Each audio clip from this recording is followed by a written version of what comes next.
ஒரு மகிழ்ச்சியான செய்தி. இதயம் நல்லெண்ணெயின் விலை லிட்டருக்கு ரூபாய் 105 குறைஞ்சிருக்கு.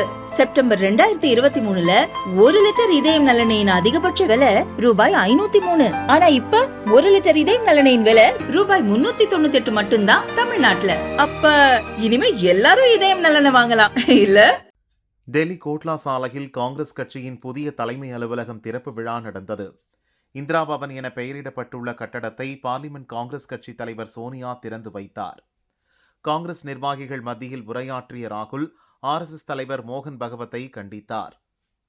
1947 ஆகஸ்ட் 15 நாடு சுதந்திரம் அடையவில்லை, அரசியலமைப்பு சட்டம் செல்லாது என RSS தலைவர் மோகன் பகவத் சொல்கிறார்.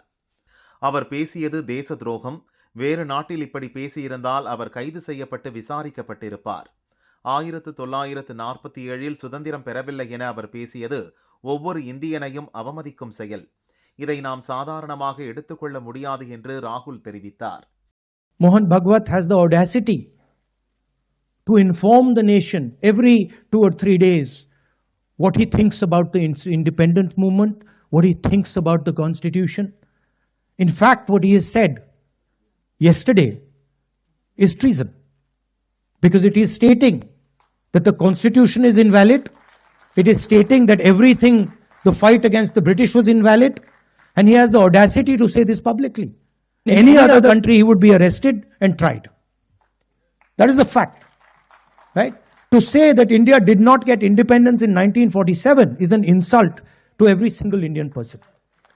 And it's about time we stop listening to this nonsense that these people think they can just keep parroting out and shouting and screaming.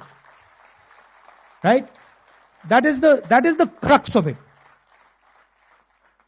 The Congress party has worked with the Indian people. It has built the success of this country. And it has built the success of this country on the foundations of the constitution. முன்னதாக நேற்று ஒரு நிகழ்ச்சியில் பேசிய RSS தலைவர் மோகன் பகவத், அயோத்தியில் ராமர் கோயிலில் பிராண பிரதிஷ்டை நடந்த நாள்தான் இந்தியாவுக்கு உண்மையான சுதந்திர தினம் என கூறியிருந்தார். இதைத்தான் தேச துரோகம் என ராகுல் கூறியிருக்கிறார். प्रतिष्ठा द्वादशी, पौष शुक्ल द्वादशी का नया नामकरण हुआ. पहले आप कहते थे वैकुंठ एकादशी, वैकुंठ द्वादशी. अब उसको प्रतिष्ठा द्वादशी कहना है, क्योंकि अनेक शतकों से परचक्र झेलने वाले भारत के सच्चे स्वतंत्रता की प्रतिष्ठा उस दिन हो गई. स्वतंत्रता थी, प्रतिष्ठित नहीं थी, क्योंकि भारत स्वतंत्र हुआ 15 अगस्त को, तो राजनीतिक स्वतंत्रता हमको मिल गई. हमारा भाग्य निर्धारण करना हमारे हाथ में आ गया. हमने एक संविधान भी बनाया, एक विशिष्ट दृष्टि जो भारत के अपने स्व से निकलती है, उसमें से वो संविधान दिग्दर्शित हुआ. लेकिन उसके जो भाव है उसके अनुसार चला नहीं.